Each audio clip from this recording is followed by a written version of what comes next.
Hi, and welcome back. Congratulations on completing your third weekly Duckling seed. If you haven't completed it yet, just like every time, if you haven't completed it yet, go back, play it, then come watch this. Because if not, you're going to get spoiled and won't have as much fun or learn as much. Sorry about this going up a little late. Events of the last week have been a little hectic, a little bit crazy. Been trying to get the new Discord server up and running, so if you wonder why I'm not around very much on the old one anymore, check out the new one. Come say hi. Link should be in this channel's description, and I'll try to remember to put it in the video as well. Alright, now let's jump into this actual seed and see what we got. Got the flags pulled up. Shops, magic levels, pretty normal. Safe pirates, everything else, pretty normal. On the first screen, there's one really interesting thing, though. We've got shuffled shuffled trap tiles, and they're on their B-sides. Now, part of the reason why that's so important is, first of all, it's a little different than what we've been doing, using the, just generic trap tiles, but also, and more importantly, that's kind of the theme of this week, is teaching people how to grind, where to grind, what to grind on, having them judge what level they need to grind to in order to get through. And so that's going to be a lot of our focus. A lot of our focus today is finding a good trap tile to grind on, and not just relying on, eyes or agamas or whatever the kind of normal, predictable thing is going to be. Treasures, we've got Ice Cave, Earth, Volcano, and Marshlocked with Mazza and Power Bonk. Now, to save time, don't get me wrong, we want that Mazza and we want that Bonk, but if they're hidden away in some dungeon, like if they're in Ice or if they're in Marshlocked, we are probably going to skip them. Now, the question is, can we logically deduce they're there before having to go there to check? Yeah, we'll see what happens. But that is the intention. Goal, normal, Topher. Map, we've got Ordeal's Pillars shuffled, as normal, Titan's Trove, Confused Old Men, open and extended open, but, very relevantly, we have required war mech. So, like I was talking about earlier, seconds ago, talking about we need to figure out what we need to grind up to. That required war mech, that changes all the calculus. We can't just go in at a relatively low level Brack, Tia, and call it a day. We have to actually get through a war mech, and war mech is probably the hardest of the Fiend 2s. War mech's up there with Tia 2, with Kraken 2, and we have to do it before we even get to go into Topher. So we kind of need to be ready for Topher by the time that we finish Sky. So that becomes the question. Now, if we find that Mazza, a 24 Knight, probably going to be enough. 24 Knight with fast on it, it'll get through a war mech. If we don't find Mazza, we're probably going to want a 32 BB. And so that tells us kind of our party right there. A BB and a Knight are mandatory, as is something to be casting that fast. So Red Mage, maybe Thief. Our party's kind of forming itself up. Prices, 25 to 400. Enemy stats just 180%, but boss stats 220. So the bosses are getting a little bit chunkier. That's chunkier than the current league stats for bosses. And enemy stats at 180, yeah, it's pretty baseline. But got a pretty spicy 4x plus 80 on our XP and gold with no progressive scaling. So, our fights are going to just, spoil the heck out of us. Which means that we're going to be able, once we find that grind tile, we're going to be able to get to whatever level we want in no time. No progressive XP, so as soon as we find that our grind tile, we live there for a while. But overworld and dungeon rates are 1/3. So that means on C encounters, we're only going to get encounters on a 1 and a 2. And on overworld, it's going to be more like 40% because of the way rounding works, but still, not many. So we want to be getting our levels, instead of on the go like we would on a normal seed, we want to be getting our levels, from these trap tiles. And the B-sides, I find it easier to get levels on the B-sides, but they're also a little harder to get started on. So that's a thing that we're going to need to look out for, both a starter trap tile and get us to 32 or 42 trap tile. We got a free bridge, pretty normal. Bug fixes are on, fun percents, I turn music back on. I'll turn it back up here in a second once we get started. Flipping back over to the treasures tab so I can keep it up and keep an eye on it in my off window for when I forget where I'm going. And yeah, let's make our party.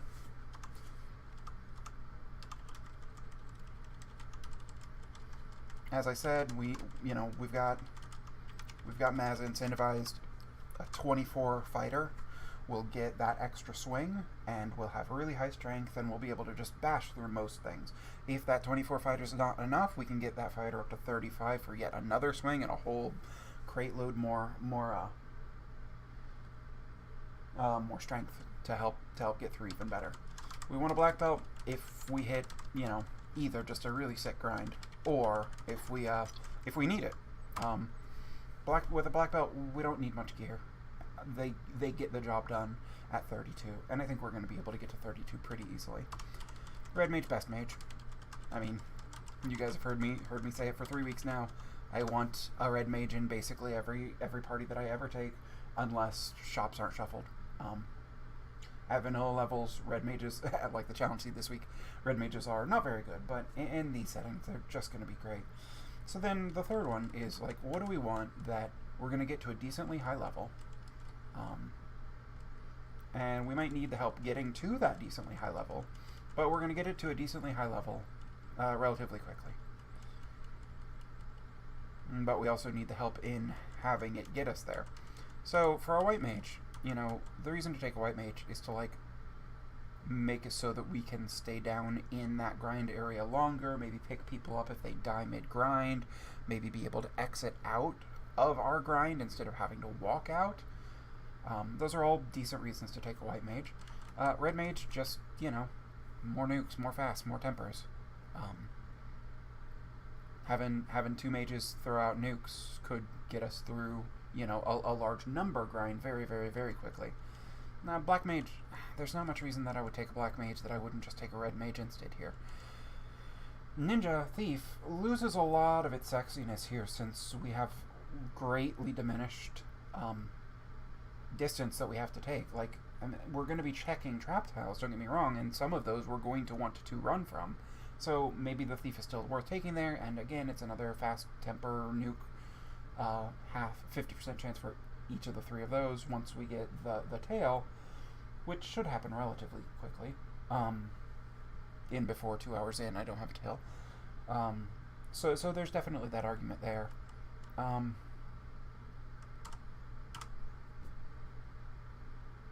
If we're all in on grinding, the BB's just going to get us there. So that's what I'm taking, which means that our naming convention is incorrect.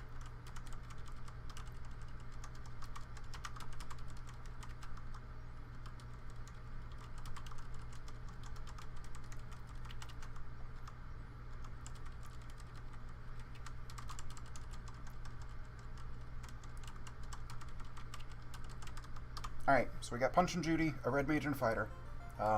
Again, goal, we get that Maz on that fighter. We get the red mage to have, fast temper nuke, hopefully exit, hopefully life, hopefully whatever the red mage can learn. And we launch Punch and Judy into orbit and have him punch all the fiends in the face. And yeah, that looks like that's our plan. Alright, let's go. In 3, 2, 1, start.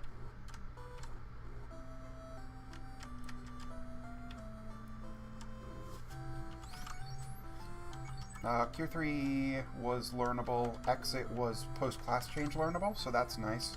Fire 3 is how we're going to be killing things. That Ice 2 might be nice as well. And we'll pick up that Exit after class change. Chain Armor is, what you always want to see here. It protects that red mage. We're going to pick up the Iron Armor as well. Or the Iron Shield as well, just to live a little longer.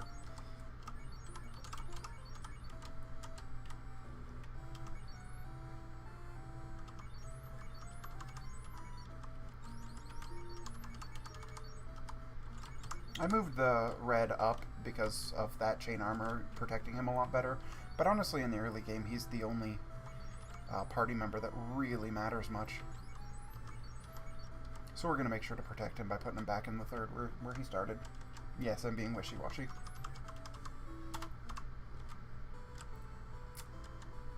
Walking down around that forest because I'm taking the free tiles that don't trigger encounters, even at reduced encounter rate.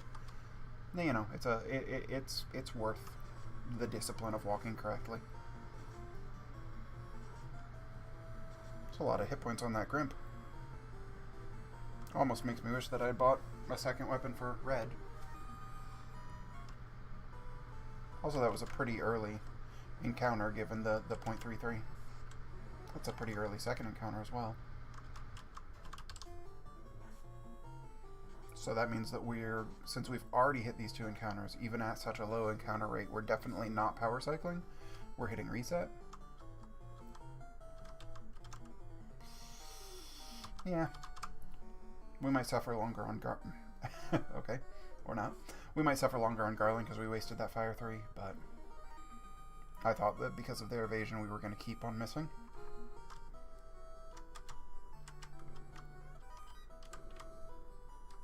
If we're afraid of losing to Garland, we could use that cabin outside the front door.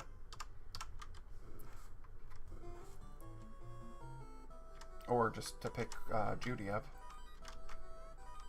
Pretty bad treasure chest so far.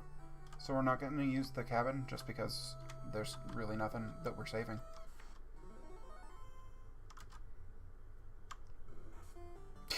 Alright, Judy's taking a dirt nap.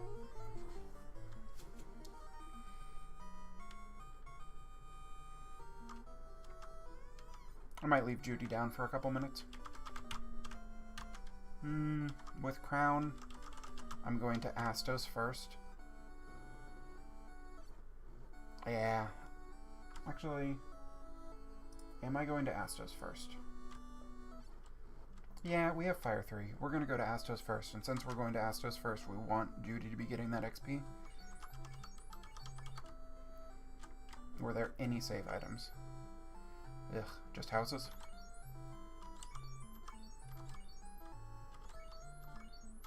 Alright, well that makes it a little trickier, but we'll do it anyway.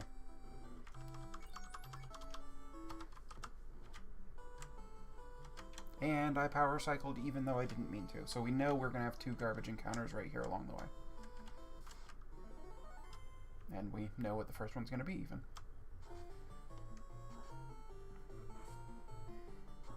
Punch and Judy aren't going to be pulling their weight at all until we hit level 10, and then they're going to be suboptimal. But then when we hit 21, they're gonna start surpassing Tap unless we have Massa by then.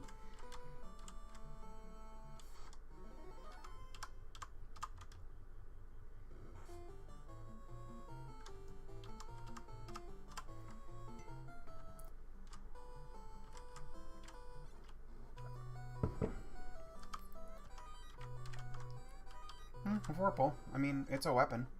We can't use it yet, because we're not class changed, but I tend to like having Vorpal on my red mages if I don't have a Sun Sword, so it'll be fine.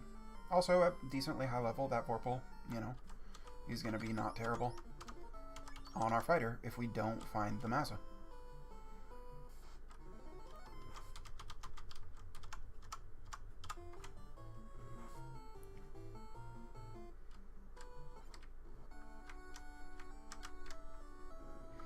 Hi, Astos. Please die to a Fire 3 or 2.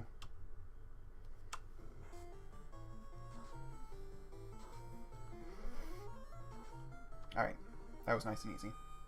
And plenty of XP to go around for it. So that's going to help our Black Belts be a little bit better. 2 attacks at, you know, 12 damage plus strength. Still not terribly useful, but, you know, better than what they're currently doing. And I don't have any save items, so I gotta be... Did I get... Yeah. So I gotta be a little bit careful.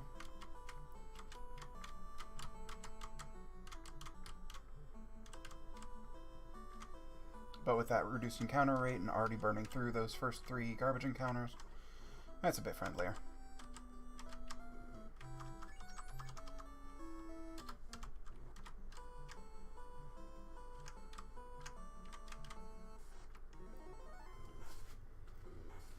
So the reason to do Astos first was since we have the canoe, we know we're probably going all the way right around the world. And probably having to do ice and or volcano to get our floater. And we just kind of wanted to to get that little bit of walking left out of the way in case we don't hit an early floater. Helps to actually, you know, get the incentive item before you leave. I've made that mistake on more than one occasion. Along with the mistake of trying to return Matoya her herb.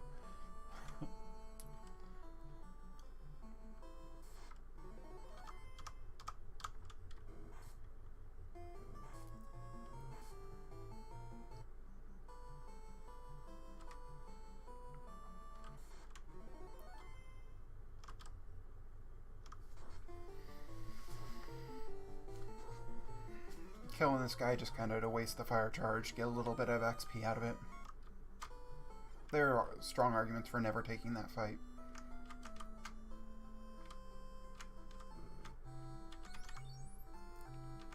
There's Cure 2 that I could learn. It's not horrible. But Ice 3 is dang good. We are going to pick up the Cure 2 just, you know, kind of just in case we need it to top off or something. But we doubt that we'll ever cast it. Pirates are safe, so we don't need to top off before we go kill them.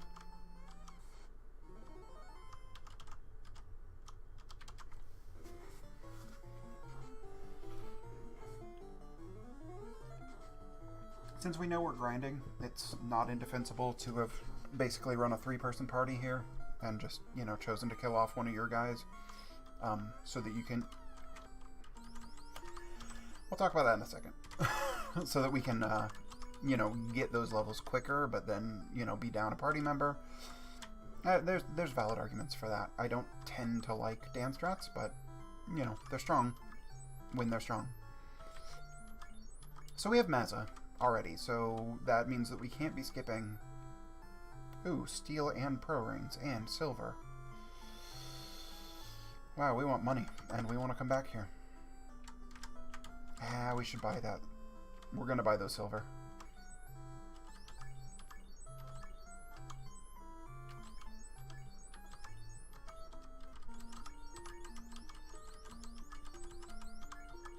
They'll outgrow that in their mid-teens, but it's going to make getting there a little bit easier.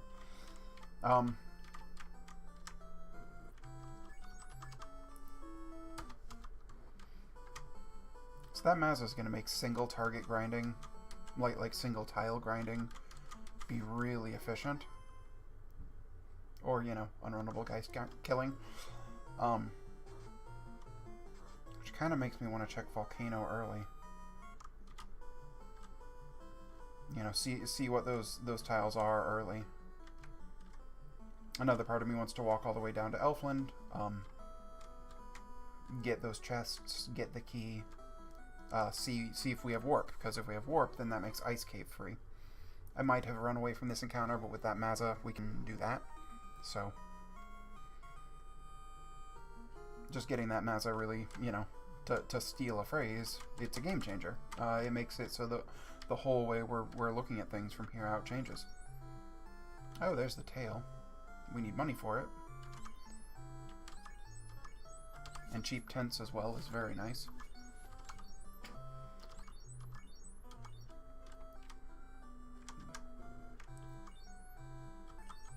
Luckily, nothing we need to worry about there. Let's see what magic's off limits.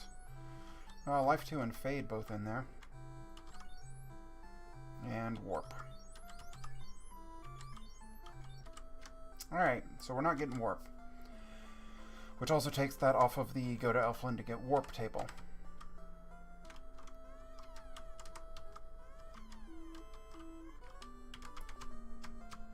Cube is basically no help here. So now that puts it at... Oh, Marsh Locked is on the table. And we have Key. So do we gamble on Marsh Locked? Or do we go ahead and investigate Volcano and Ice while we're here? I think that there are valid answers to that question in all three of them. Without Warp, I don't want to do Ice Cave right now. But I actually do really want to check these trap tiles, see if any of them are any good. And that might lead to us just, you know, clearing all of Volcano. You know, we're level 7. We can get to 10 relatively easy.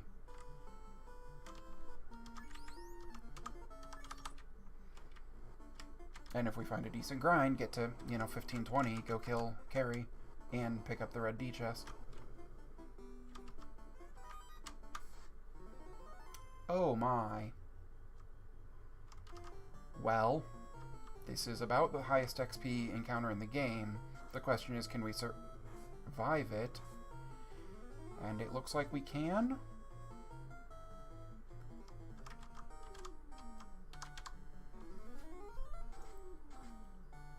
Don't kill anyone, don't kill anyone, don't kill anyone.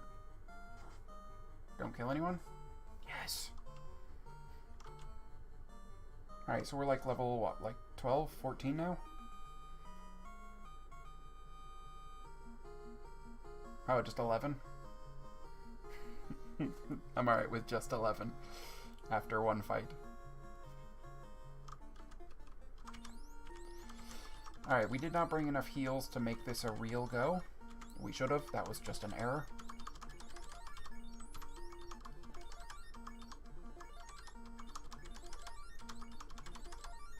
We don't have any houses.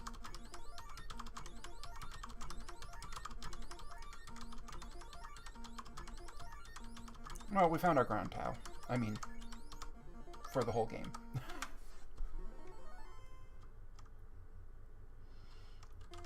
Do we have any more? We do.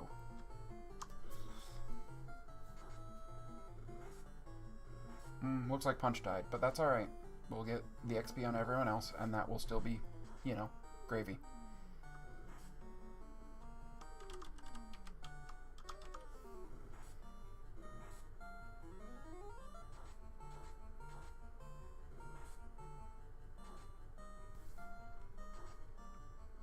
Wow, yeah, this is gonna be a little, when we get a little bit more gear on us and a couple more levels, this is gonna be just absolutely bonkers.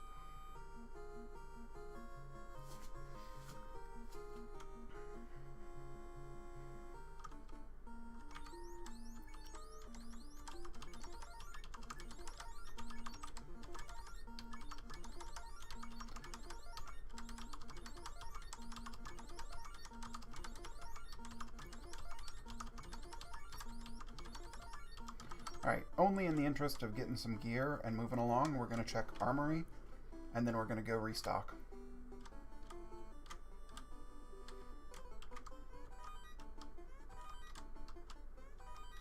Zeus Gauntlet as well. TNT means we might need to do a ship TNT thing.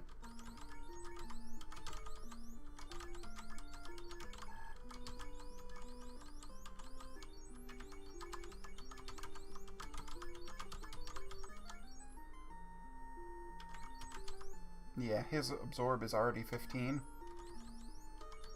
So we can already take that off. Alright, let's see what this trap tile is. Imps.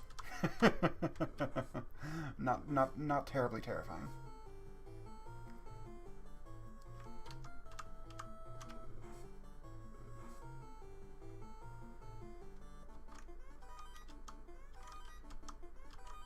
So given that we have Massa and we're on a black belt strategy,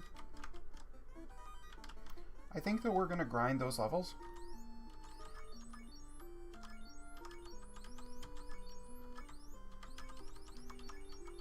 And then basically skip the whole game. Unless that TNT that we just got is a bad omen and we have to dig a ship out of who knows where.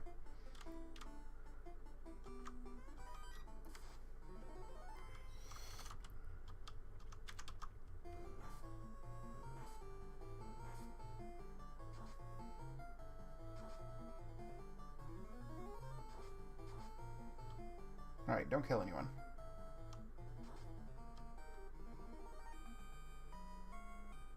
Yeah, we're going to be one-shotting them with Judy soon.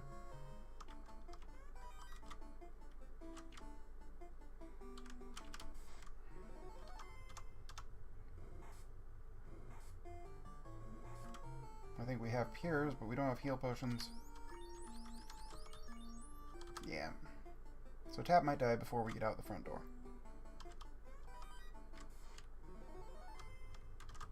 Yeah, we'll break for Paralisks. because they're super squishy and pretty good XP. I mean, not worm good XP, but still very good XP.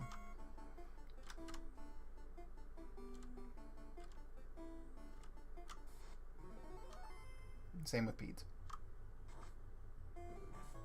Maybe we shouldn't have. I just don't remember. Yeah, no, we had not gotten that one. I'm always beelining to the south wall. That's bad.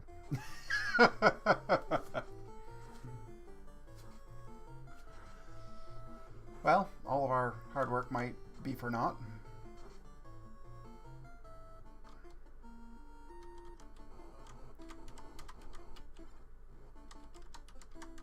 Please do not get attacked.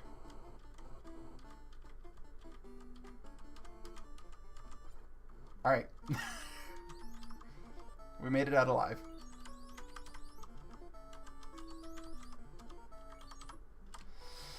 Okay, we made it out alive. We saved our XP. Put a couple of HP on us so that we can, you know, we might need to just encounter manip our way out of here. But it's kind of a garbage encounter table, so we might just, you know, use a tent every couple of feet.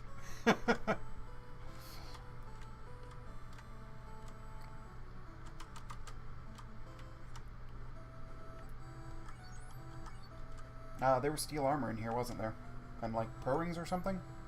That appears to all have been at Provoca.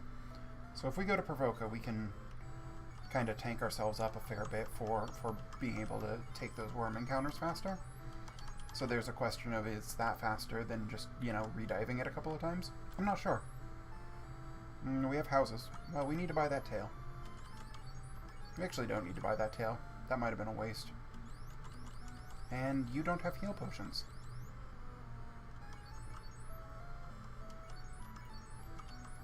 Interesting. So we would need to go back to Provoca to get heal potions. That would allow us to continue taking those worm fights.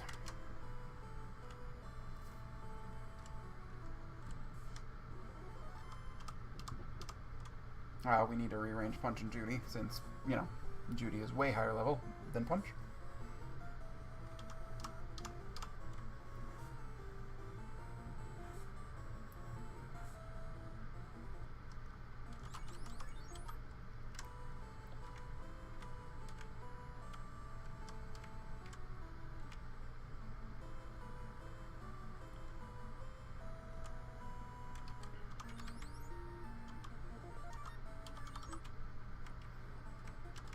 We're going to see how poorly this goes.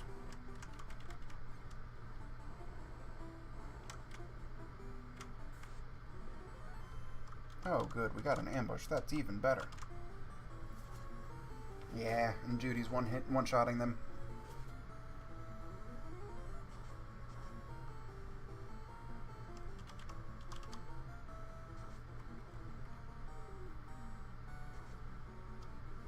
Yeah, we just got that without taking a point of damage.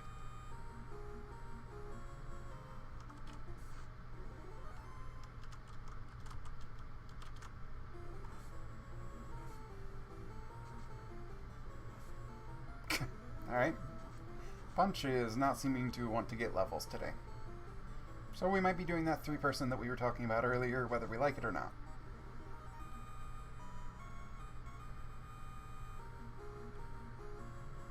In one more level, I'm comfortable going in to kill Carrie with this setup.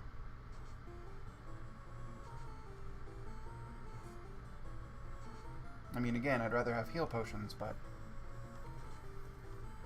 we don't know what's on the Agama tile. We don't know what's on the red D tile.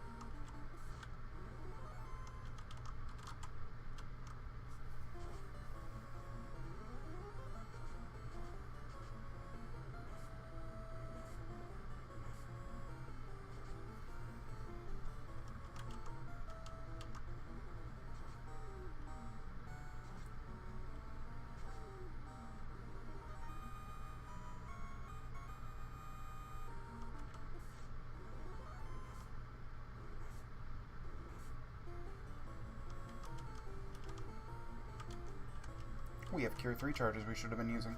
That was just silly of me.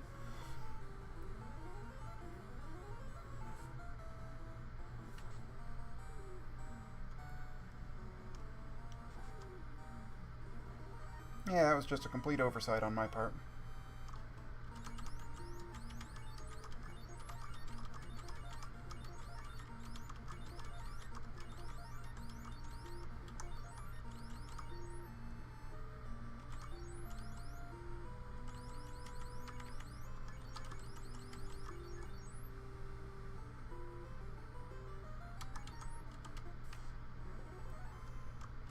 Alright, striking first gives us a decent chance of getting through this, but us only having 2 of them, we might die and have wasted a bunch of time.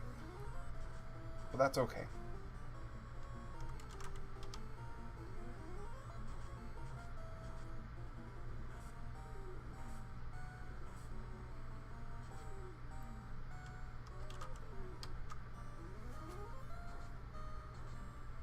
Awesome. So now we're going to walk out.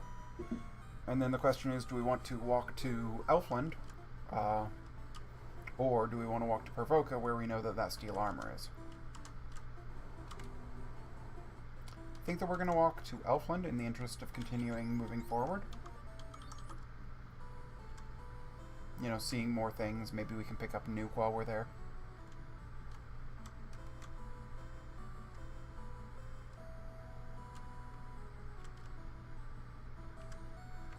We know we can't pick up warp or exit, though. Oh, so why did I say earlier about maybe not wanting the tail? While there's an alpha patch to try to change this, currently, black belts get strictly worse after class change instead of getting any better. It's best to wait until you have done all of your leveling on a black belt before you change classes. They're the only class with that little asterisk. And I kind of hate that asterisk existing, but, you know, it exists. And so since we're relying on, you know, getting 2 black belts up to a decent level,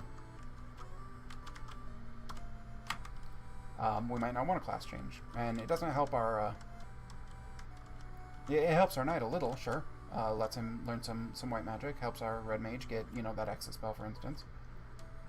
But, like, we're using Mazza. We already have Mazza. So we don't really need that. Lets him wear some better armor, but we haven't found those better armor, and we might be skipping chests to the point where we don't... We have ship and canal. This is a cheeky seed.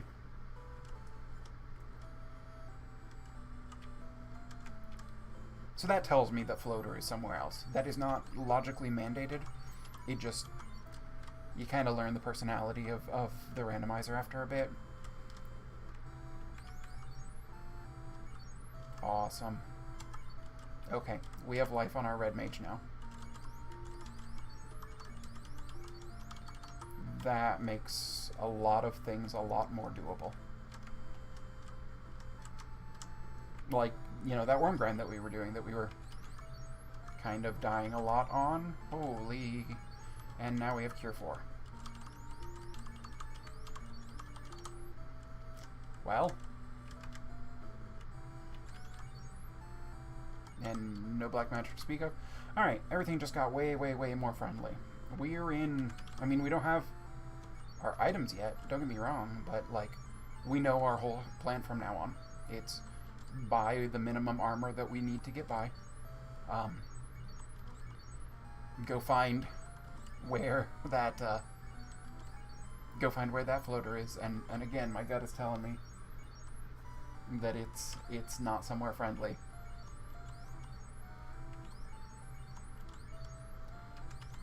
And then grind up to, you know, 32, maybe 42, and just go win the game as fast as possible.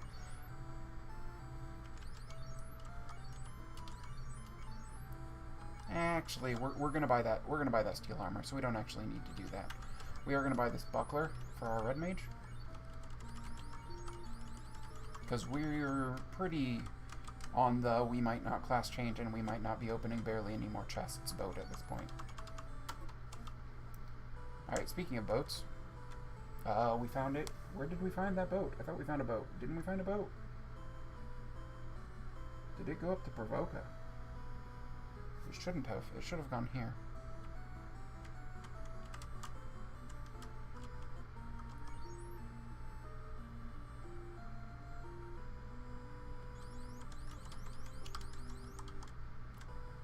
Did I just go mad? Did I exit out or something? Did I hit reset instead of... I might have gone mad.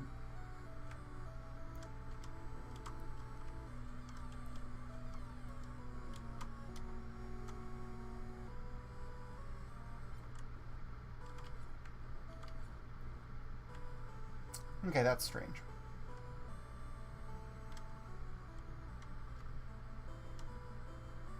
Since we have the key, we're gonna check the Astos tiles. I mean, we're not gonna do better than worms that we can already one-shot, but we'll check. We'll see what there are. We have Ice 3, so if there's paper waters, you know. We don't have a soft. Huh.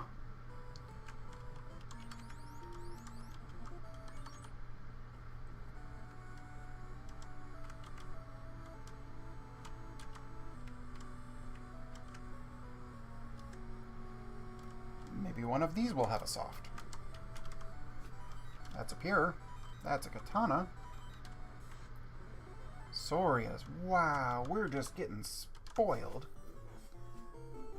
The worms are better XP, but man, Sorias are also great XP. And they're also paper.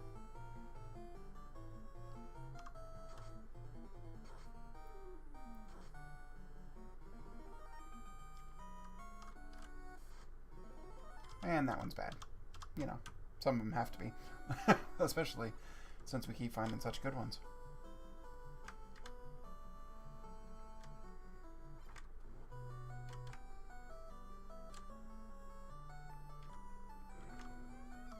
Okay, yeah, we did already check you.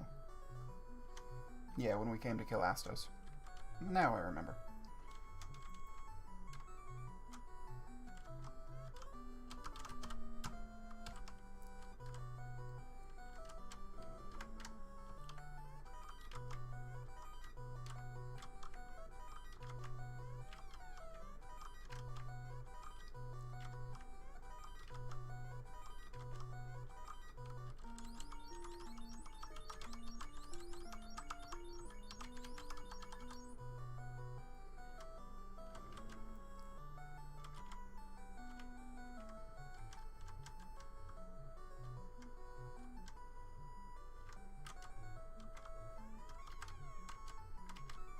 There's Hooray Dwarf. Sometimes you gotta say hi to Hooray Dwarf, just to remind you that hooray. Alright, Boat, did you mistakenly go up here for some reason? Yeah, Boat made it up here for some reason. Not sure why.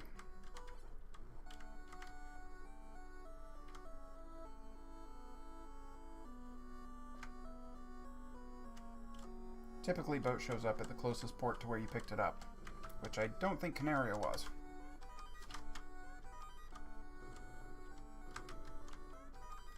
And silver armor is an improvement for our red mage.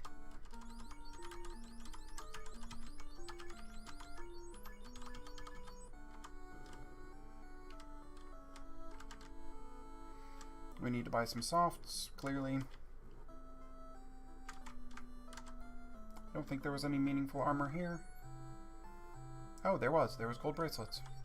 Okay. So now we know where gold bracelets are as well, which is super useful.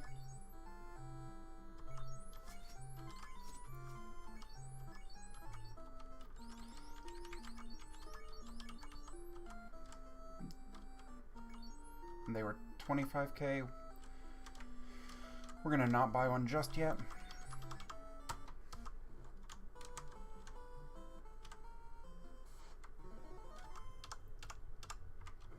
Had to provoke a pick up that armor.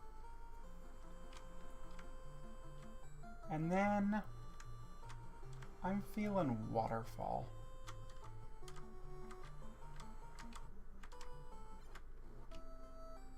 Just kind of a hunch.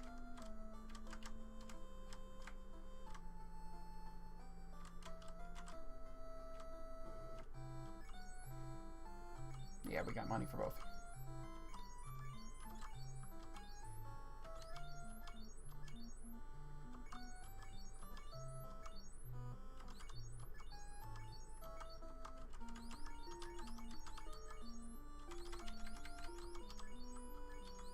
Do we want to go Pro Ring Silver? No? No. Awesome.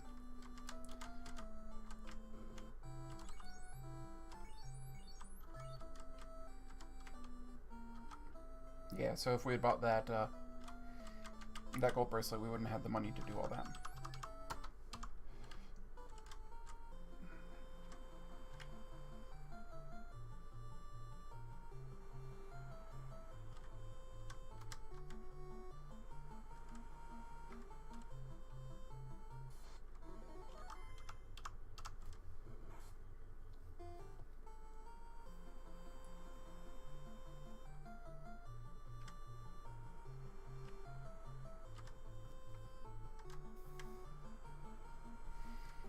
So again, we're gonna go check out Waterfall. That is not the most route efficient way to go.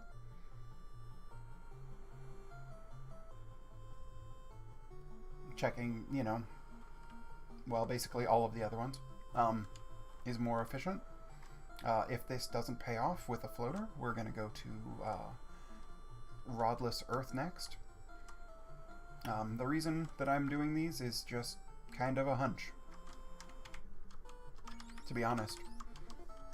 Like, when you see ship TNT seeds, you know that something slightly strange has happened. And so I'm choosing to gamble on that slightly strange is a very late floater.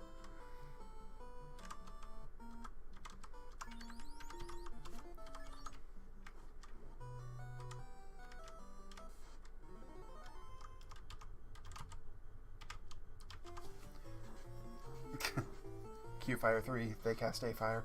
Seems good.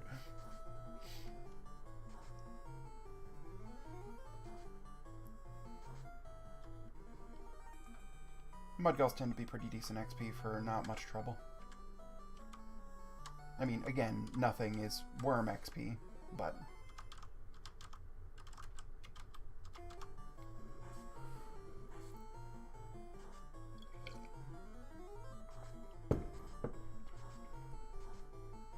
We wish we had Warper Exit, but, you know, they're class locked, so putting off to go here later because of class lock, you know, doesn't make a ton of sense.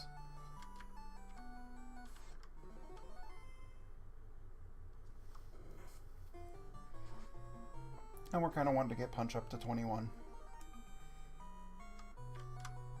And then we're going to go sit on those worm tiles, get to probably 32, and then we're going to go win the game.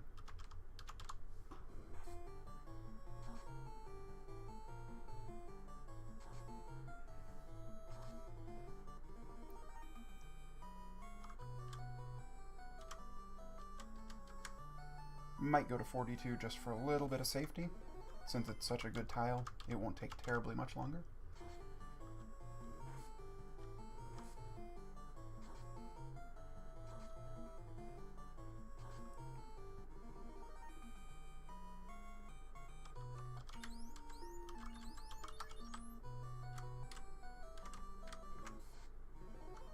Mad ponies are never good XP. Ever. Alright, let's see if I'm right. Dragon armor, that might make us want a class change. Alright, Rod, so we are going to Vampire, and we're going to just go ahead and kill Lich while we're there.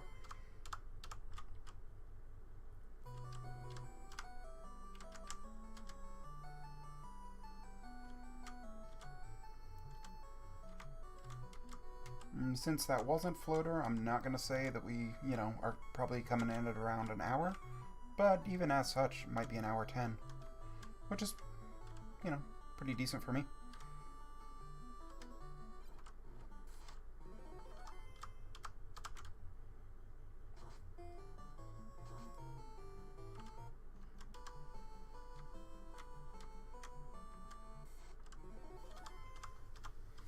And these rivers often have really good encounters on them, but, you know, 2 Hydras are not really good encounter.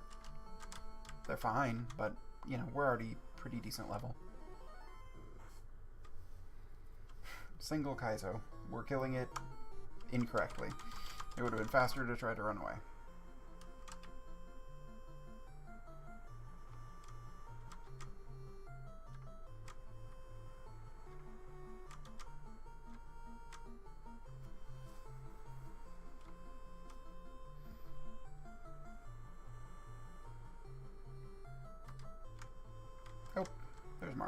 I went too far right. Keylocked Marsh is still an option. But we're hoping to avoid that. Or, you know, to get Floater and then class change and then be able to exit out of the bottom of it.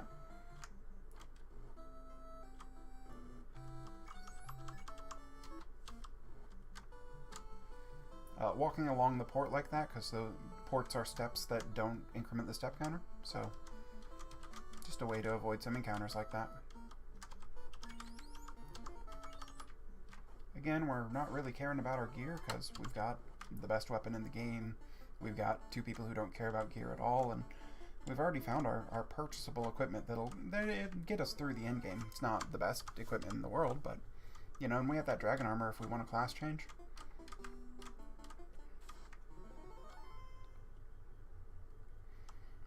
We're going to take some of the easy chests along the way, just, you know, because a little bit of gear isn't going to hurt us, but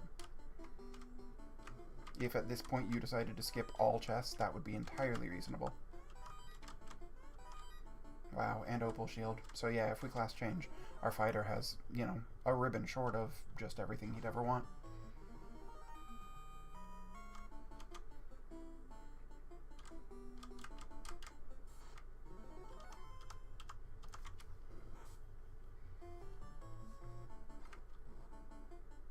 You know, and if we put off class change long enough, those black belts don't really care about ribbons, because they'll have high enough MDef to just have it not matter.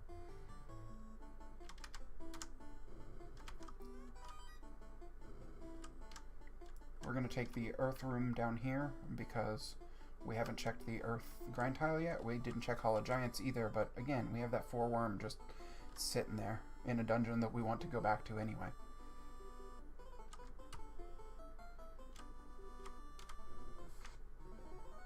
Sea Troll's not really worth it. They're bad XP. Running was probably the correct play there.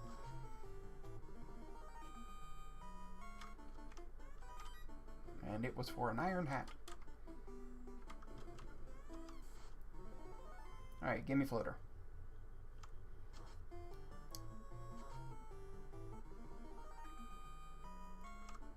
Floater. Power Gauntlet.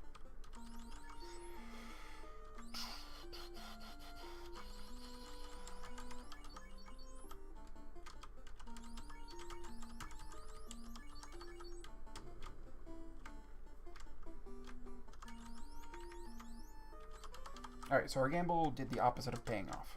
It cost us some amount of time with no benefit. But that's alright, that happens sometimes. So it looks like it's either Ice or Volcano, or it's Marsh Locked. So we're probably going to go back, clear Volcano. Unless a whimsy strikes us and we want to take Marsh Locked just for our health. We don't. Have we found faster temper yet? We have not.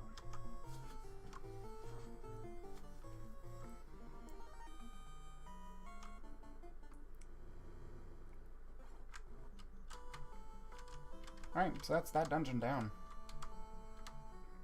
And it had Bonk in it, which means that we now have found both of our extraneous things, so that means that we do have to hit every other location.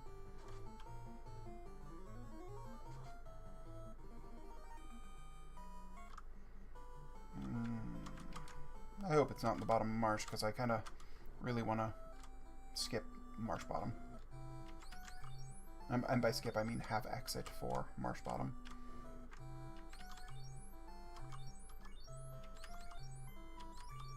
Alright, Red has fast and nuke now, so we're kind of just set up with... I mean, we don't have temper yet, but we probably aren't going to need it.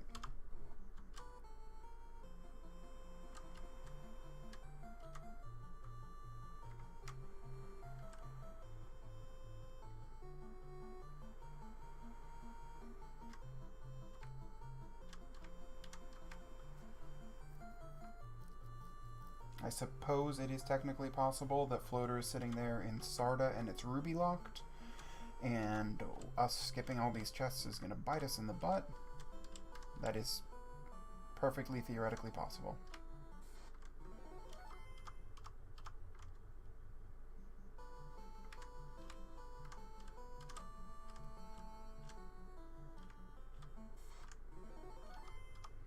We also should have parked at the northern port, since it would have been quicker to get us over here.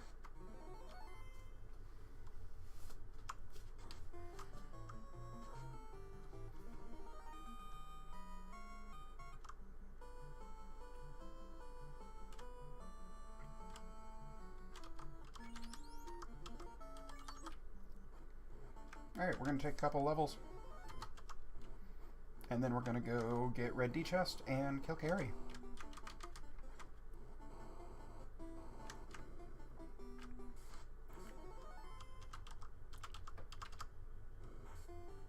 Oh my.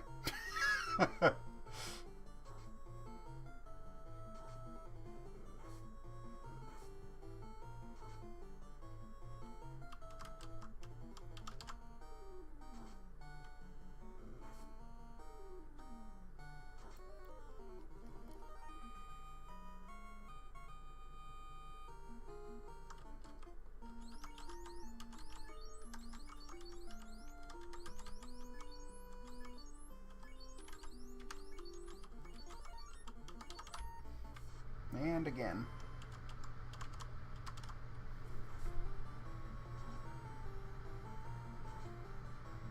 Awesome. Punch was able to one-shot that worm that time.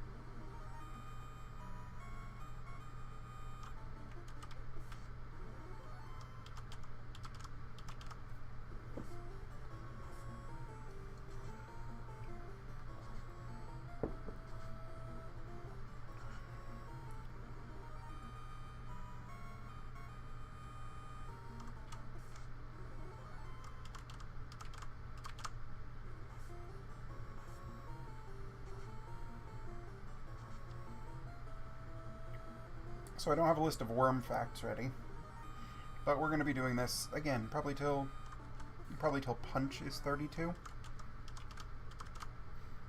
Hoping that tap will be about 35 by then.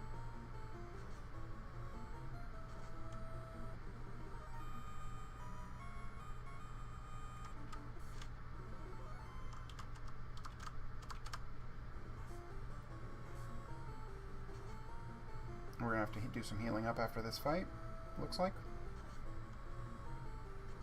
We have life on red now, so it's a little bit less, you know.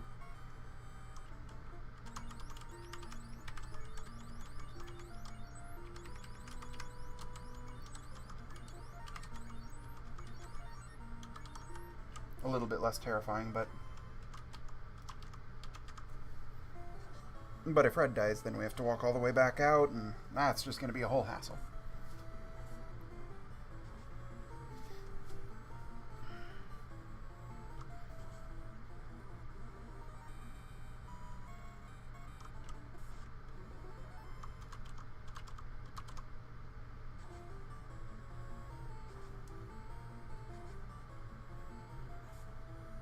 What percentage are we on? 220? We might be able to go now. Yeah, we'll get Judy to 32, and then call it a day.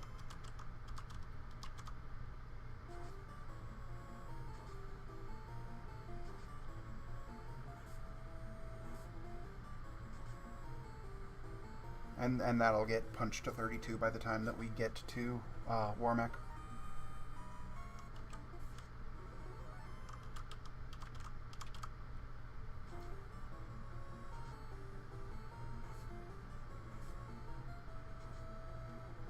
Again, I just came off of the challenge seed, so I think I'm probably being a bit paranoid. We probably could go now and be absolutely fine.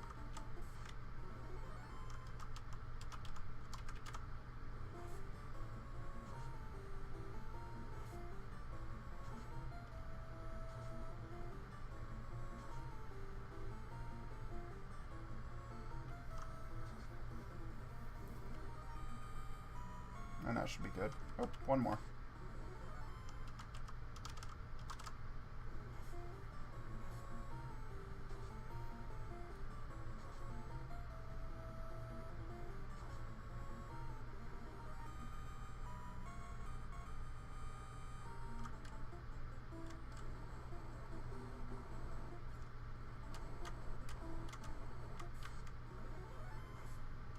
Oh no, a Cerberus. Whatever will we do?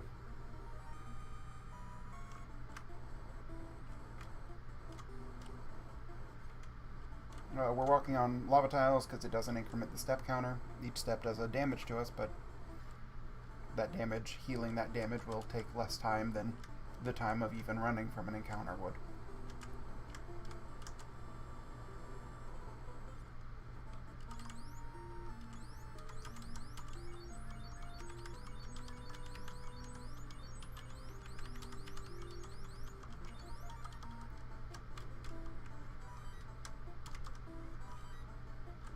We could have checked the Agama tile there if we had wanted to. I think we're alright.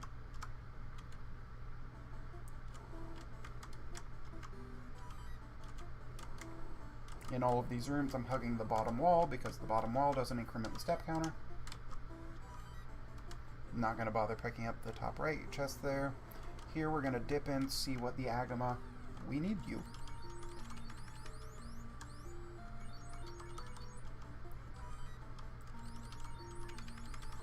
See what the Agama tile is. Alright. It's a little aggravating that we're going to have to go through that a bunch of times, but it's not something we want to spend time fighting. Now we have 2 of the Agama tile and 1 of the red D tile, so again, we'll see what the red D tile is.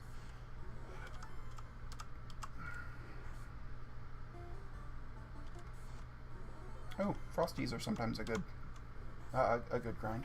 Might have been worth taking them here. Okay, so we've still got Marsh Locked and Ice.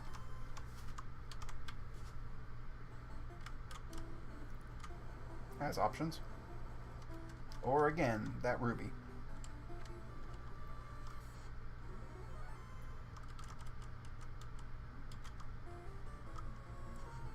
Probably didn't need to spend the time menuing to nuke there, but it is what it is.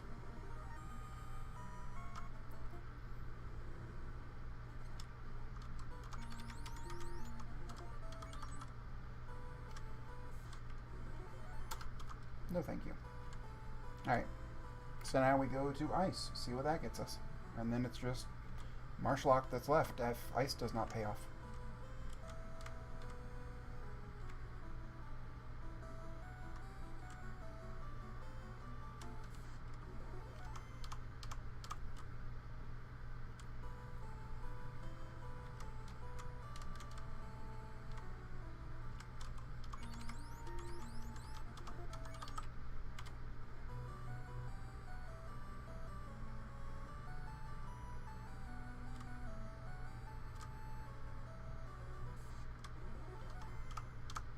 We haven't found Slab either, I don't think.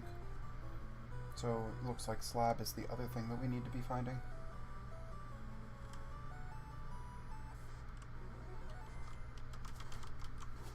Oh, that's aggravating.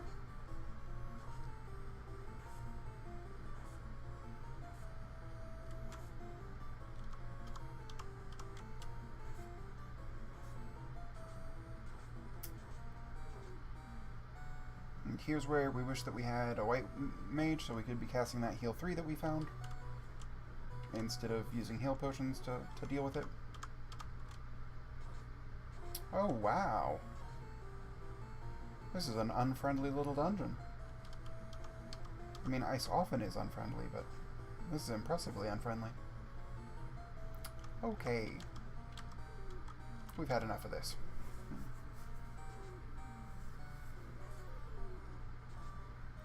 We're going to just drop Cure 4s just for time efficiency.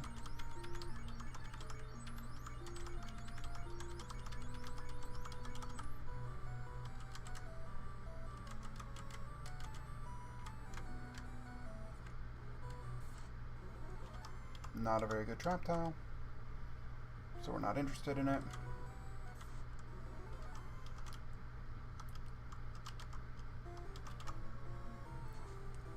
Oh my. Those Frosties rolled them some dodge. So we might be back on running away from them then, since it's not guaranteed that we run one round them.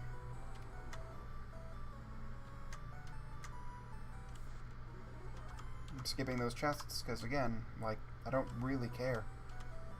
We got, other than a ribbon, we've got basically everything that we want.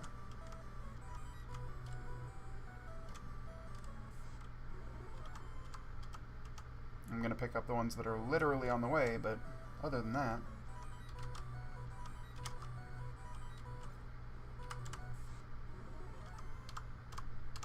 And floater. Floater? Alright, what am I missing? Oh, Sarda is what I'm missing. Okay, so Marsh Lock it is.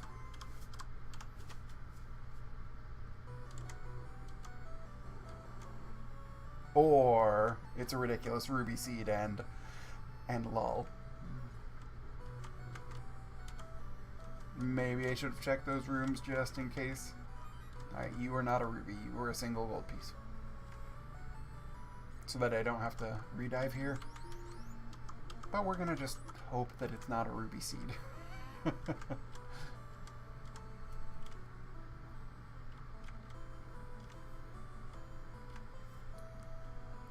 Mama Duck wouldn't do that to us, would she? She wouldn't roll us up a ruby locked seed.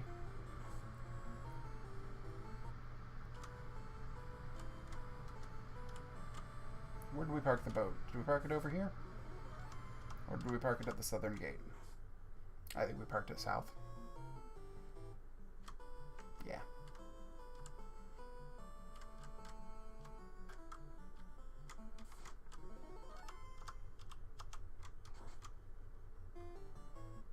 Pro tip, remember where you left your boat. I never do.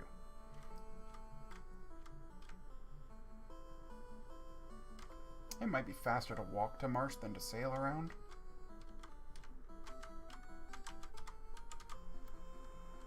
Funny though that is. But we can park at the southern Marsh, or southern Elfland port, and then walk on over there.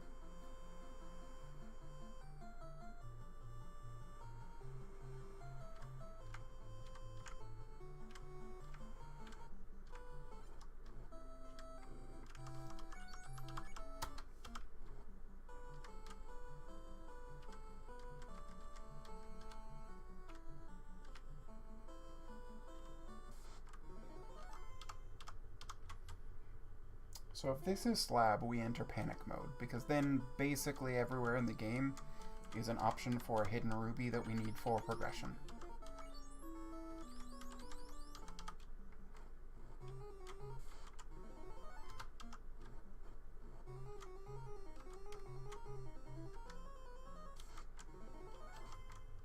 Toxic. That's aggravating.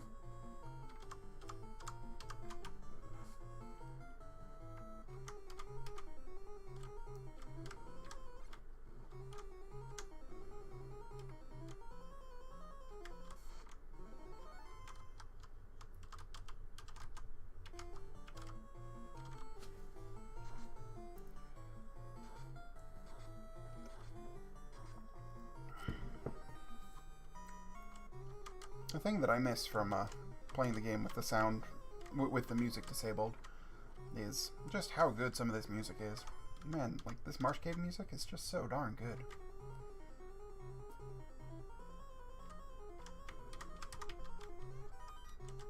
Since we're kind of panicking about the possibility of a ruby, I'm gonna pick up a couple chests on the way down.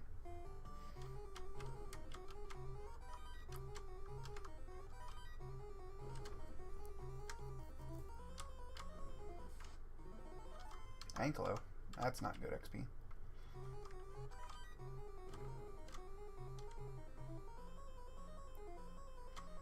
Show me a floater.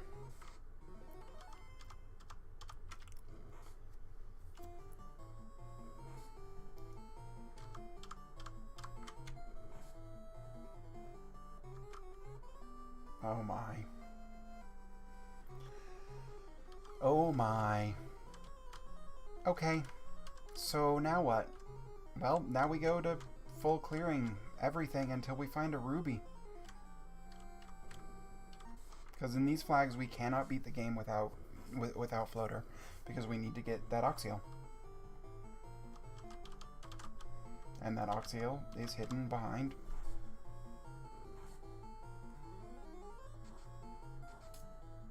Wow, I skipped a bunch of volcano as well.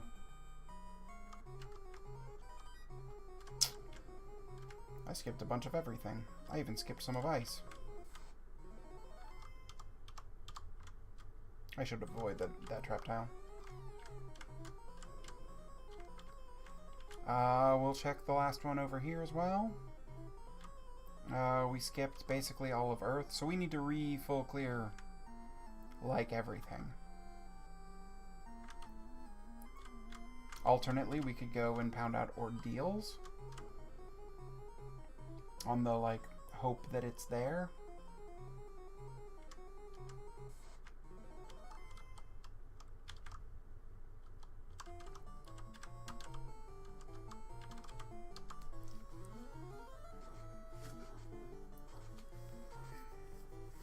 You just saw an over 400 damage spell there because since those guys are weak against ice, it multiplies up so that in exactly that case,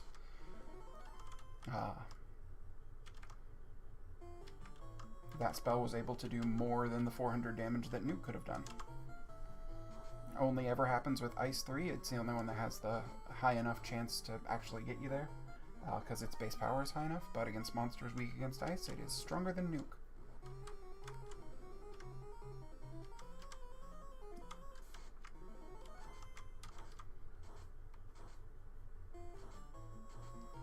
Lightning 3 against white lightning weak things is about the same as Nuke, and Fire 3 is a little bit weaker, but it's still worth it. Speaking of Fire 3...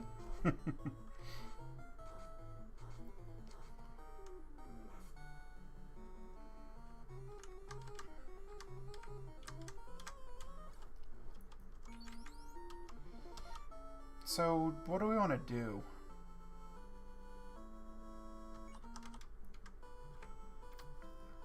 We can check parts of Earth pretty easily. We also never checked Temple of Fiends locked.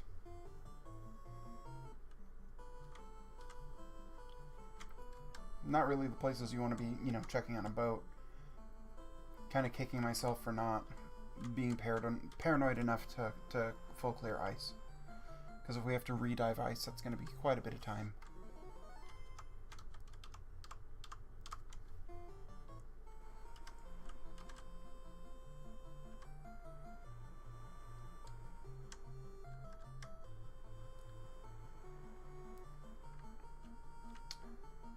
Again, we could YOLO ordeals, but there's a pretty high chance that we should have checked the top of Marsh. That was definitely the correct play while we were there.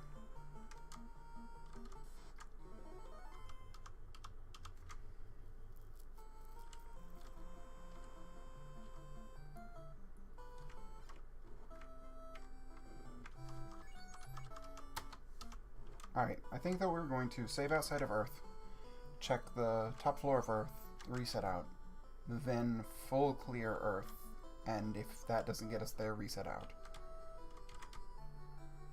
As our next step in the play.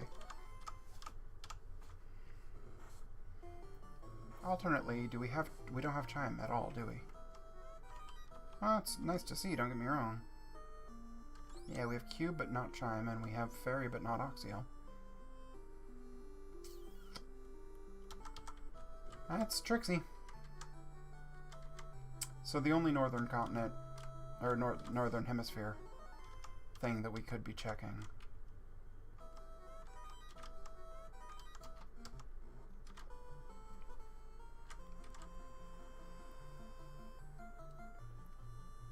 Yeah, we're gonna check Earth bottom. And kick ourselves for not full clearing it. Well, but we didn't expect this, so it's alright.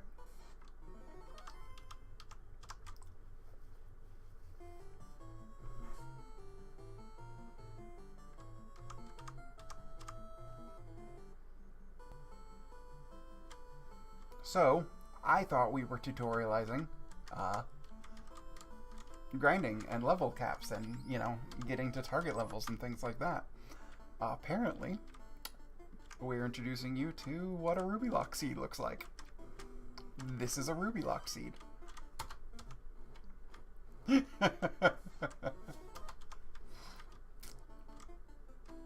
Congratulations. I hope that you figured out that it was a Ruby Locked seed. I hope that you were then able to deduce where you should go, where you should check, where you hadn't checked yet. I'm gonna laugh if it's in some obvious place that I, you know, walked right by. That will kind of crack me up.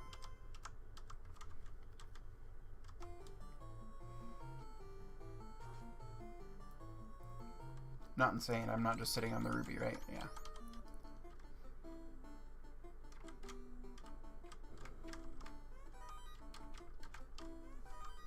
None of you are a ruby.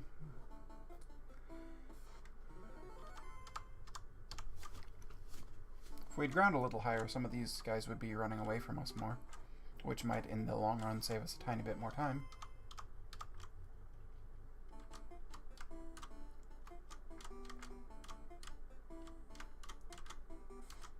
Walking down here would have been slightly faster, because I believe we already checked this room.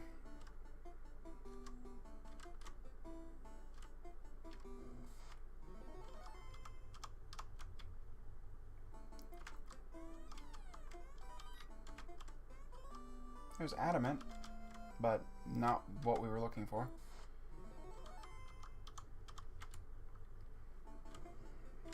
Because Xcal doesn't really help us right now, given that A, it's worse than Meza, and B, we can't use it because we can't turn our tail in.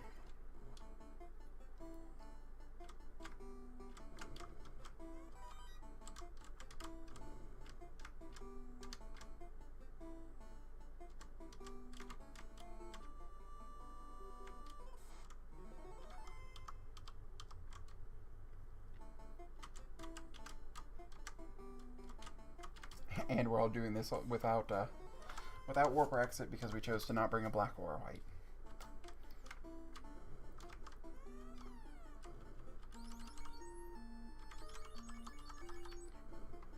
Red mage, best mage, asterisk in most cases. Your mileage may vary.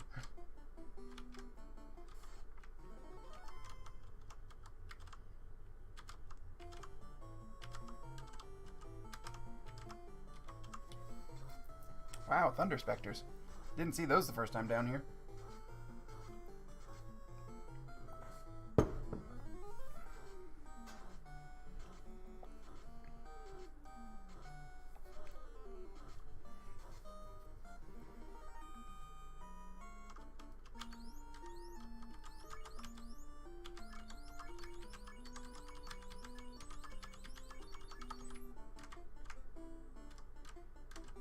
Did we check you? I think we checked you. Yeah.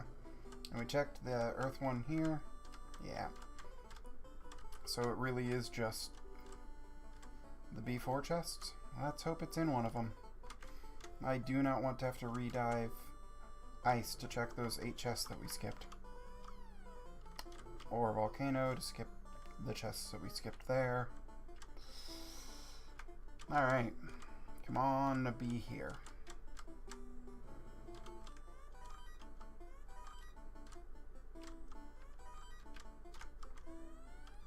I mean, we'll take it.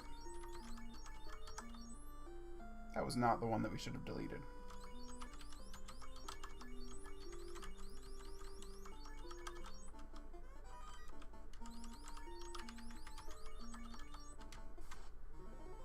Cerberus.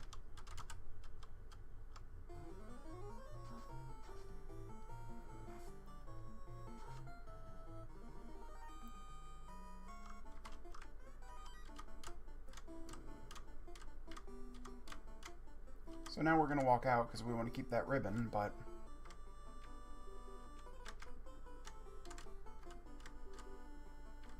elsewise, if it's not right here, we would be pounding reset. But we can still go down to Lich's floor and walk out that way. It'll be a little faster. Aegis that we can't use. And opal armor that we can't use. Well, that's frustrating.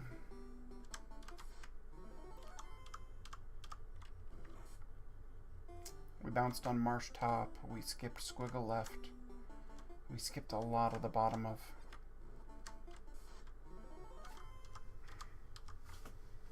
Volcano.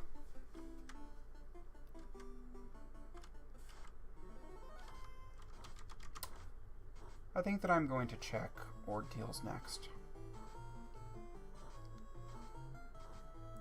Oh, this Earth Cave was much nastier the second time around than the first. We just kind of walked through here the first time.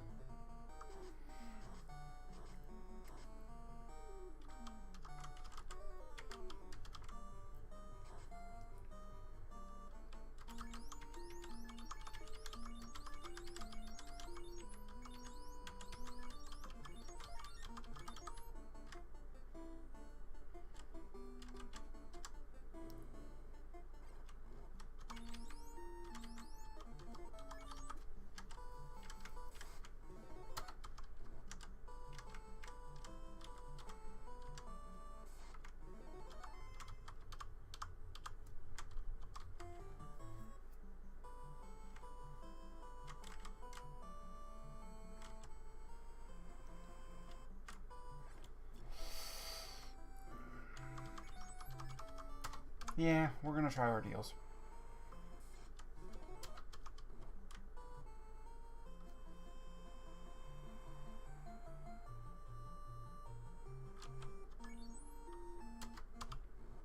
We should translate the slab while we're here.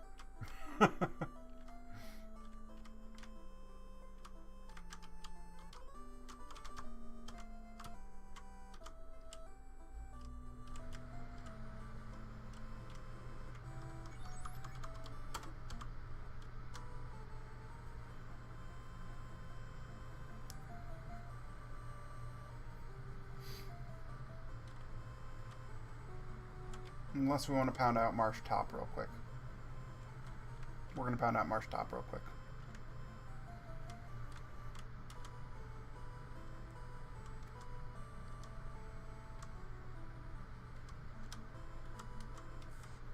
And just so that we can cross a full dungeon off the map.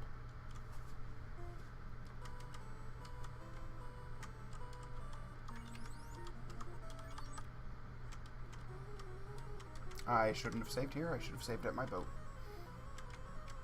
That way, when I pound reset, when it's not down here, it's a quicker reset back.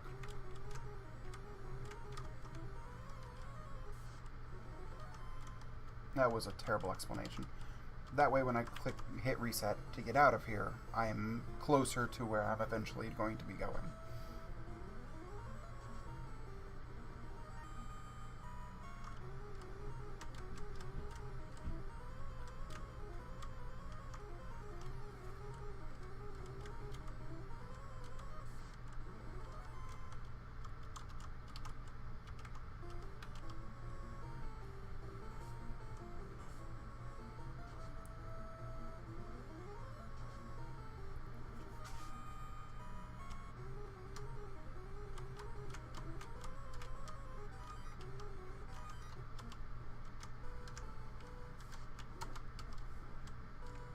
Yep. This is further than my boat than I need to be.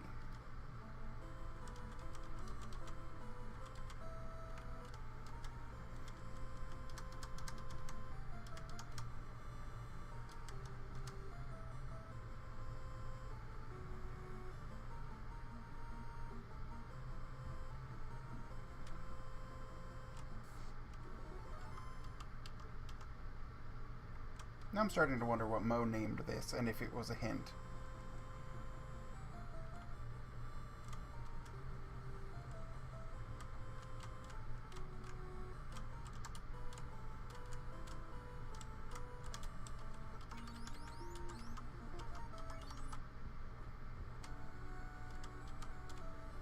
Alright.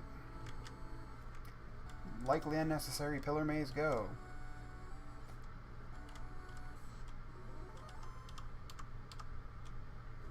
Again, earlier in the game, these Medusas would have been pretty good XP, but at this point, we don't really terribly care.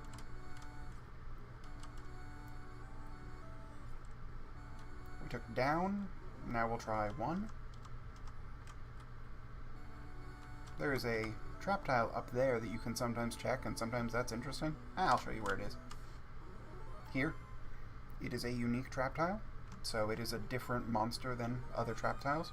Than any other trap tile, so sometimes it's interesting.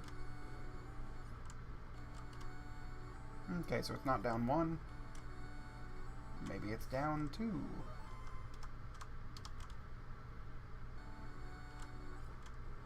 If we had warp, we would be able to, you know, undo that decision, but we don't.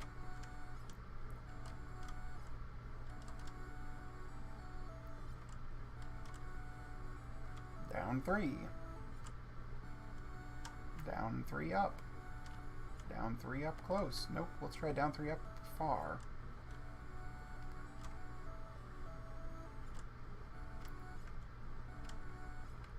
Yeah, there we are. Down 3 up far if we have to come back and redo this. Oh, this is a really good trap tile. I mean, we don't really need it, but...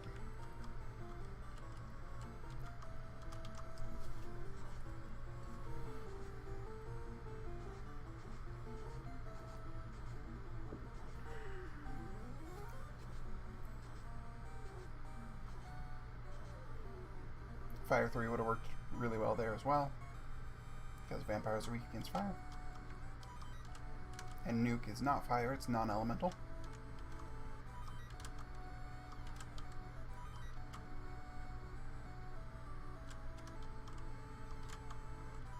This is empty because it was that one that we showed the trap tile off on.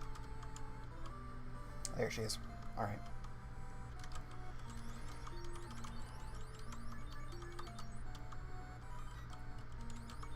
Pro Cape is better than a buckler. So, that's that. Ooh, we're gonna take this fight. They are weak against fire.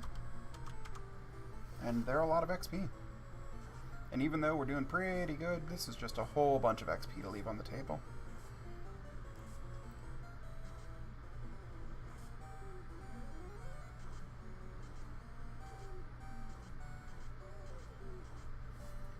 Didn't quite get there, which is alright.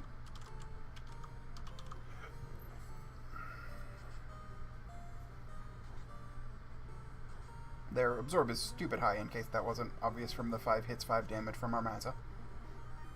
But the Fire 3 usually rips right through them. Alright, so now we can go to Sarda, get our floater, and then, you know, go win the game.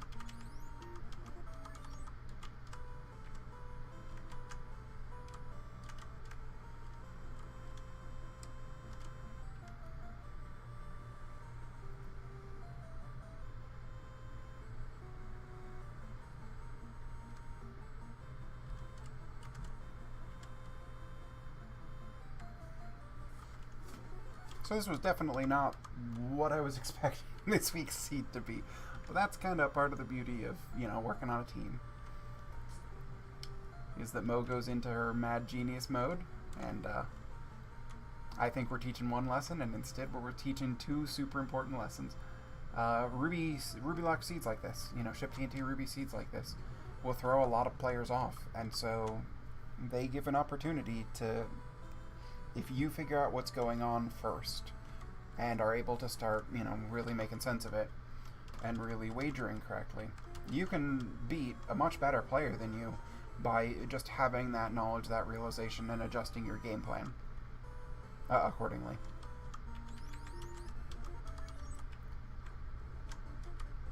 We don't really even need to pick up the 4 chests down there because they're kind of nothing. I mean, they're 4 chests. They could be anything. They could be 2 ribbons and an opal bracelet.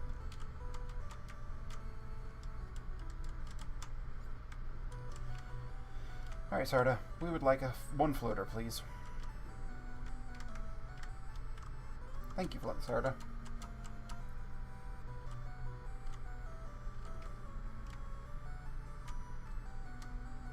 I think we are going to class change just to put all that good night gear to use. We've got enough MDef for now. I doubt we're going to have to grind to 42 to get through a 210 Temple of Fiends. So the loss of a couple of levels worth of MDef is probably not a big deal.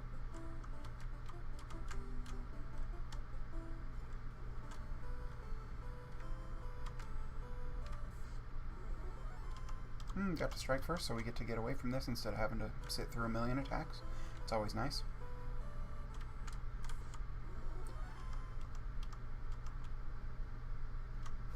And I'm getting dive bombed by a moth. Go away, moth.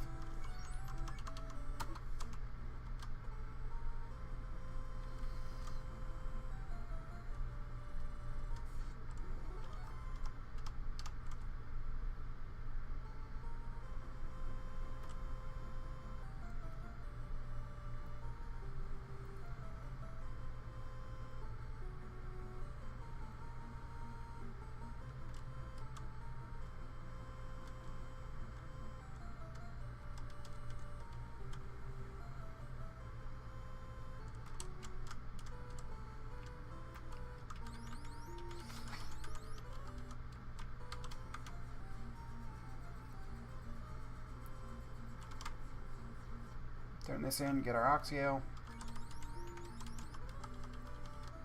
And then pick up our Chime, and then just finish out the Fiend dungeons. You know, go punch this Warmech in its face. And call it a day.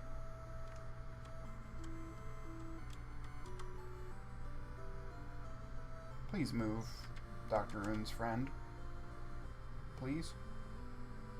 One more. There we go.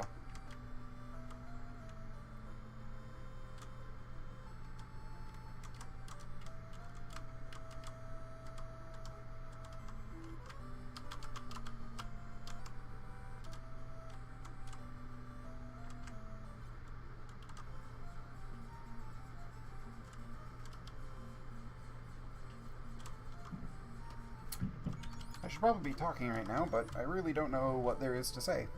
You know, we're just kind of turning in our fetch quests, getting our job done.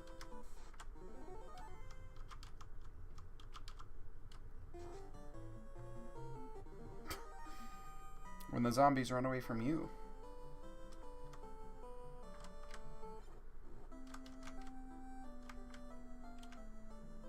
We're going to go ahead and do Sky first, even though, you know, with the Warmech it's the harder dungeon, but it's right here and we've got plenty of levels. We could go ahead and class change now in order to be a little bit tankier for it, but I'm not terribly concerned.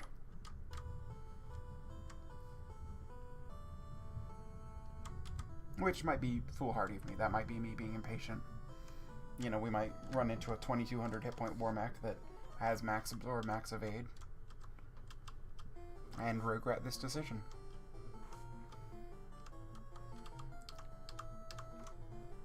Or just not be able to run from Anklos. One or the other.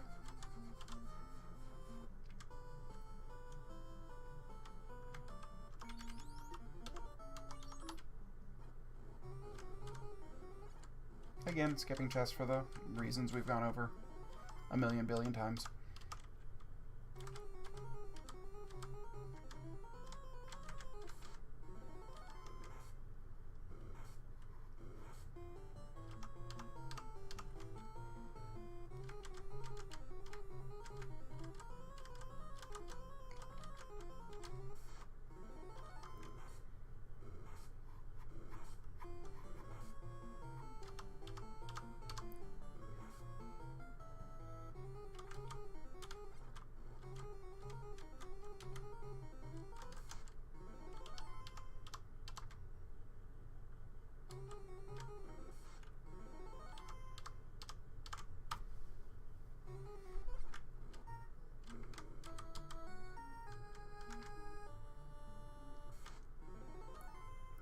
Oh no, we cannot run from this eye. Whatever will we do?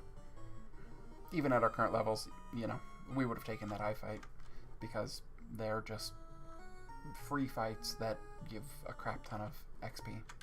Oh, walking the wrong way. Not even taking the free chests there.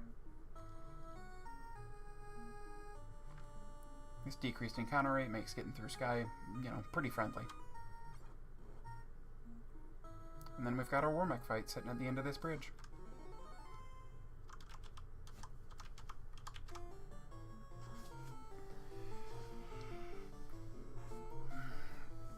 Plan against Warmech is to cast Fast on Judy.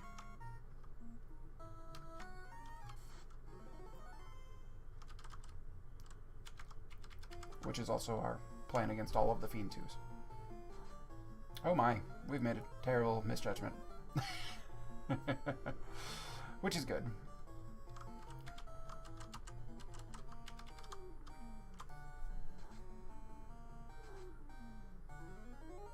We're going to try to sustain through this a little bit, because if something like Swirl came out there, our red dies, so we're glad that red's still up.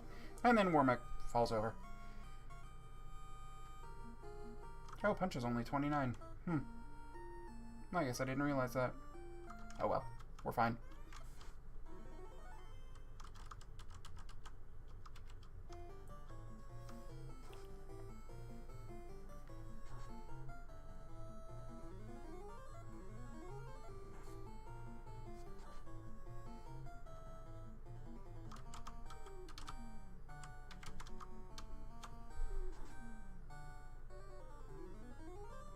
Fasting Judy was the correct thing instead of punch. I just clicked on the wrong BB.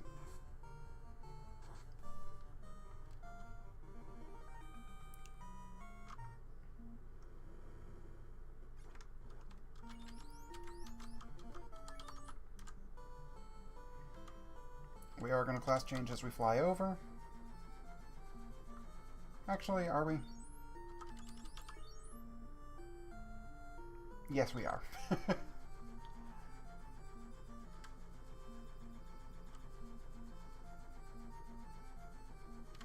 Unless we just missed the islands because we were flying like an idiot.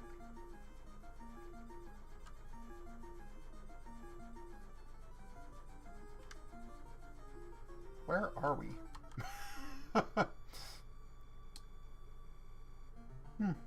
We somehow flew around the whole continent.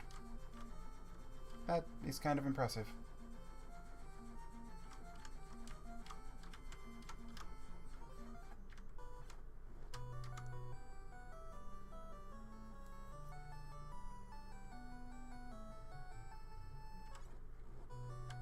So this is about a minute that we could have absolutely skipped if we, if we wanted to. But since our gear on our fighter is so bad and we've got so much good fighter armor,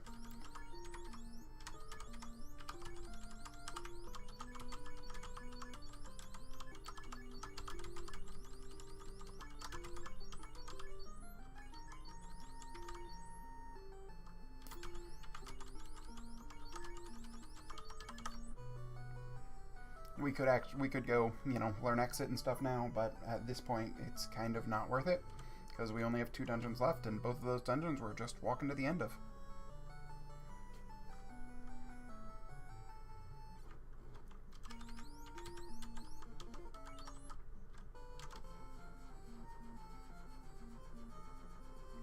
We want to buy houses if we can to get our heal potions line back up again.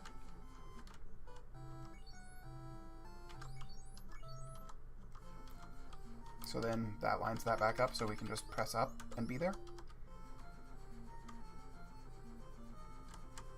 Which makes menuing faster, especially if you're slow at menuing like I am. Normally this fight's a lot of XP, so you'd want to take it, but I mean, we kind of want to get punched to 32, don't get me wrong, but we also just kind of want to get this done because I think that we have the gear and the levels to get this done pretty easily.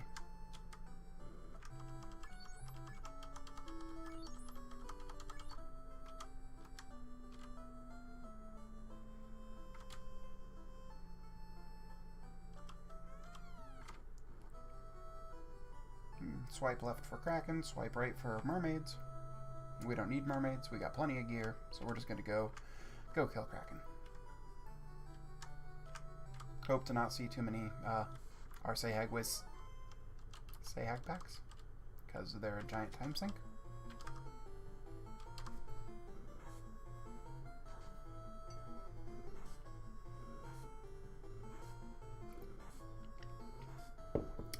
This is the fight that I was saying that we were hoping to not see too many of.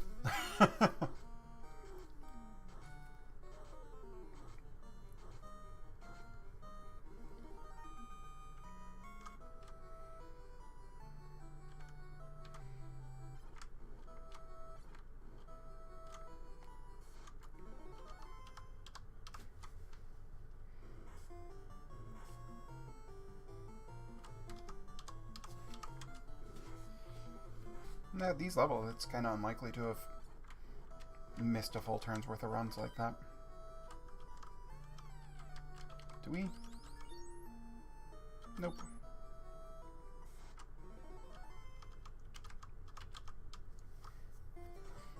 These Gersharks are always really good XP, and with the levels we are, we can kill them very easily and, maybe get that those extra levels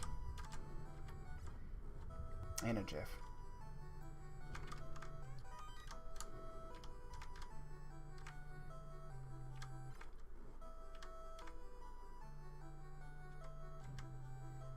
Same plan against Kraken as we had against Tia and against Warmack. We're going to fast our black belt and just kind of hold A through there. If Kraken lives to a second round, we might cast Nuke.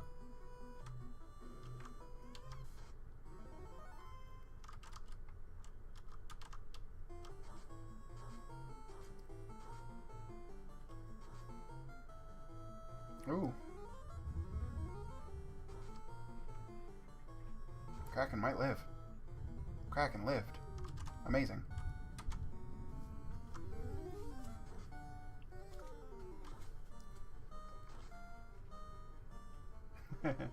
Did not live through the 1056 damage, though. Alright, and now we can go win the game.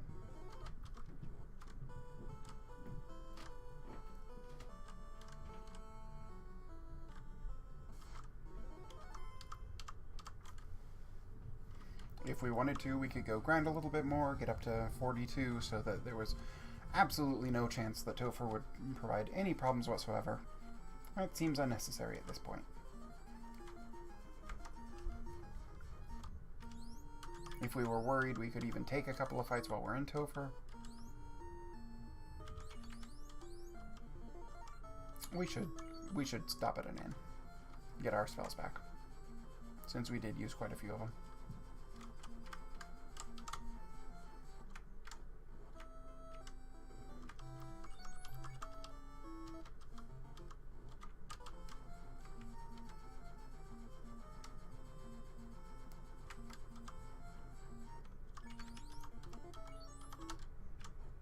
Alright, and here we go.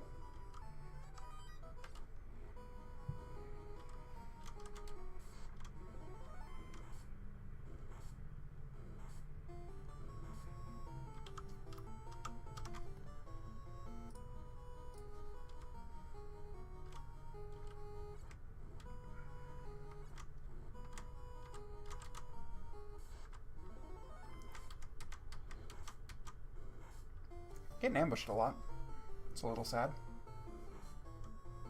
Time consuming and resource consuming. We're not going to check the validation chests, because again, if we weren't checking any of the other pretty easy chests, there's no need to check these. Wow, these badman ambushes are kind of a thing.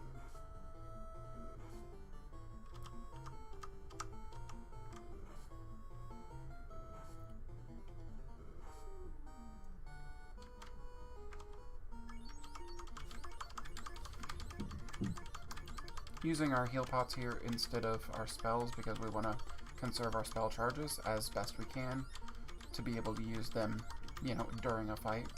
We probably could have used Cure 3 charges.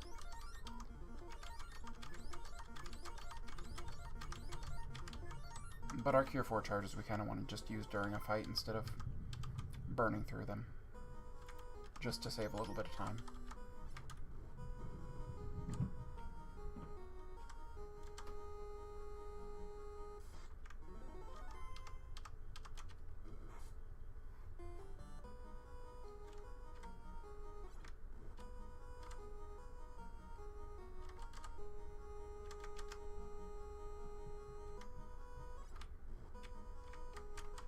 Decreasing counter rate makes Topher a lot friendlier.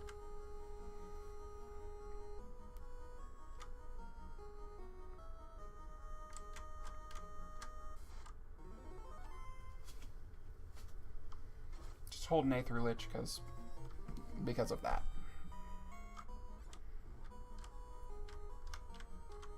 Like, Lich was not living through that encounter, that first round of that encounter in nearly any case.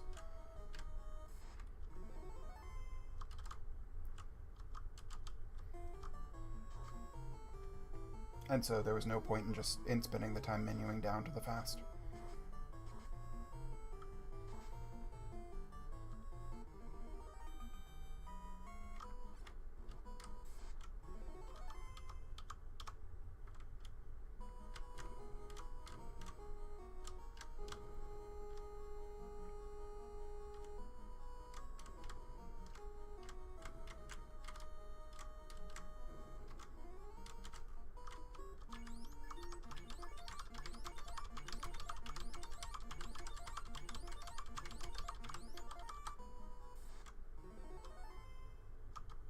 Nope, that was the wrong button.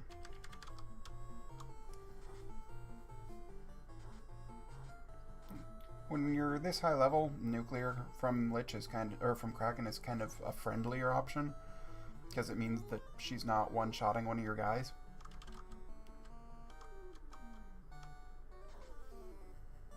Alright, there we go. And we still never got to 32. Oh well.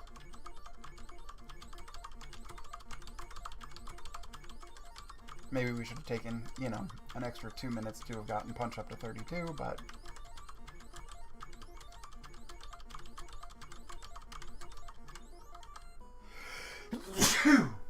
Oh, excuse me. Sorry about that.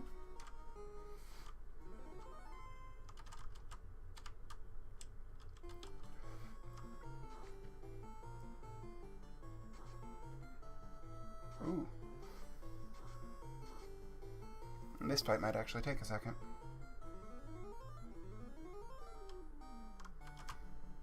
How many fast charges do we have left? Enough? Awesome.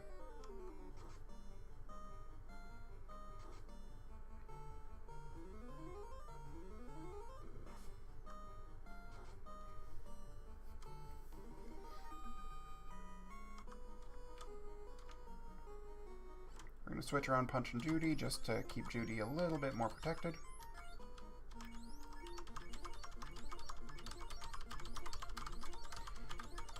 Here, there's no point unless you have, like, no heal potions left and not topping off to exactly full. Like, even 1 hit point, while it seems kind of useless, it comes in handy more often than you might think.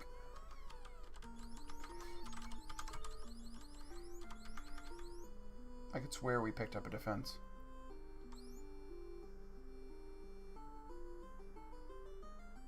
Okay, I guess we didn't.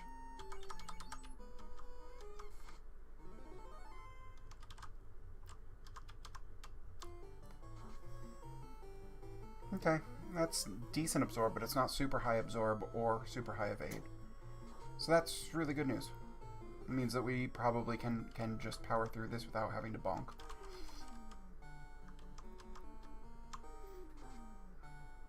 Which Judy does have a bonk, so it might be worth it, but...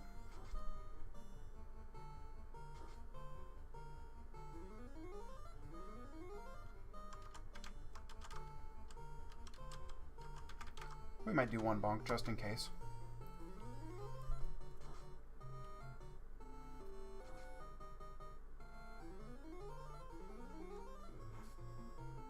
Ouch. And this is what we saved all those Cure 4s for.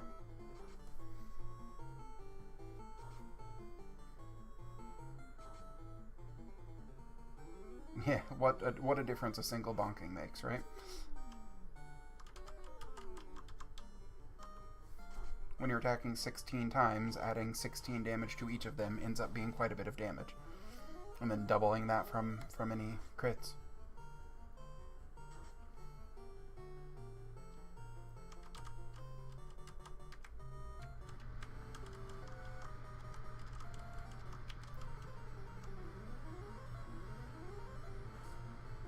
Ouch. There we are.